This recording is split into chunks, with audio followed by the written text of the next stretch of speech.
So I was trained as a biologist and have spent some meaningful time at my company, GE, creating a platform for open access to healthcare called Healthy Imagination. So you might imagine the thrill I have in getting to not only introduce but know Vibin Joseph.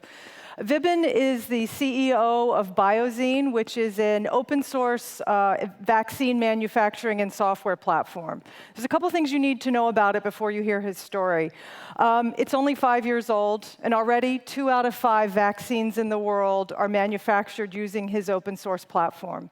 The big guys, the big pharmaceutical companies, the life science manufacturers like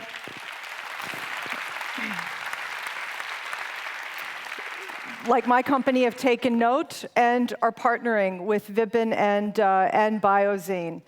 Vibin was inspired to take on this challenge. He was trained as a biologist and as an engineer, and he was inspired when talking to a teacher and saw tears in her eyes when talking about the fact that people are suffering, indeed dying, by a lack of access to vaccines. And he said, I'm going to change that. Now, if that's not enough of why he should be an incredible, innovative leader for all of you, I think what Vibin represents is a knowledge of what leadership and innovation is about today and tomorrow. It recognizes that solving the biggest problems can't be done alone. They can't be done in a closed way. It's about collaboration, it's about partnership, and it's about the great energy and insight. And it recognizes that profits with purpose are all that matter. So thank you, Vibin.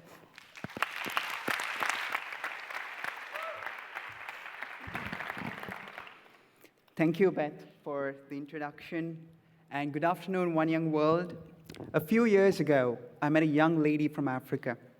From her, I learned how millions of children die from preventable diseases, and mothers do not even name their children until they've survived these diseases.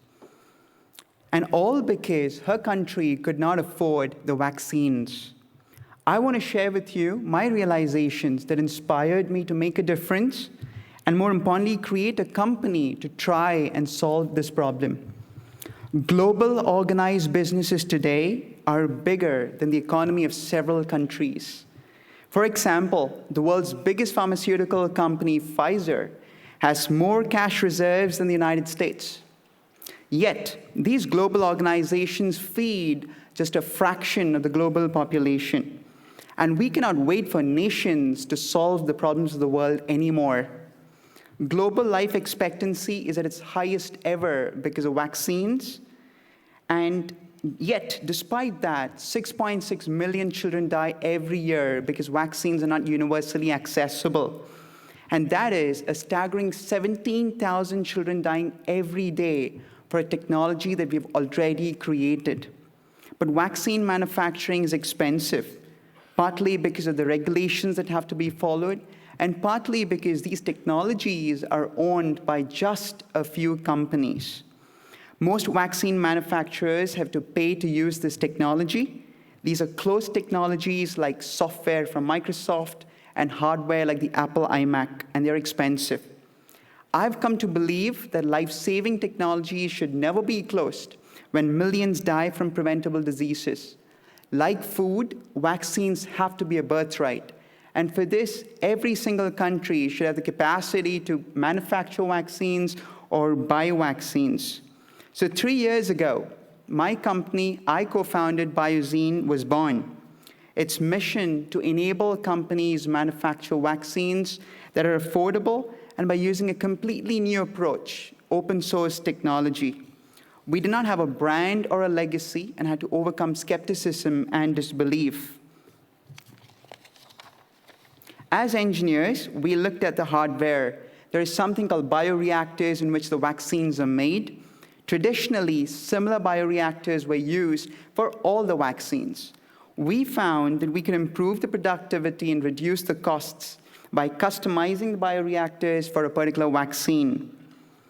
Then we looked at the software and created an open source automation platform to enable manufacturing systems to talk to one another at no additional expense.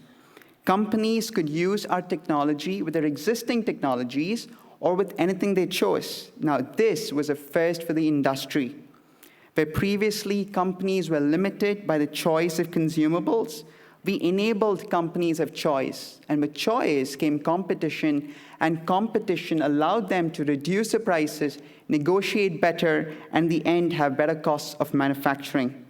Today, we are a partner to 2 of the 5 biggest vaccine companies in the world, and it's estimated that 1 out of every 3 children around the world get immunized with the vaccines that we help companies manufacture.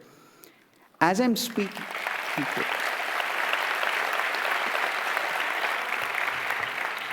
And as I'm speaking, we're executing a major vaccine project in Africa. That's for diphtheria, pertussis, and tetanus. And in Europe, for polio. We are helping these companies reduce their costs by 12 to 35%. But more importantly, we are building a business that is humane, holistic, and honest. Today, we are 150 people with an average age of 28, working very hard to save lives. Making profits is a firm second. So this is my story, that David can win against Goliath. When business is pursued the right way, everybody wins. And One Young World, this is my suggestion. When you go back, I urge you to find alternatives to closed technologies. I urge companies to look beyond profits because time is short. Engage with universities because it's the people who should actually grow businesses, not technologies alone. Let us create an ecosystem of collaboration to make a world where everybody wins. So thank you, and God bless.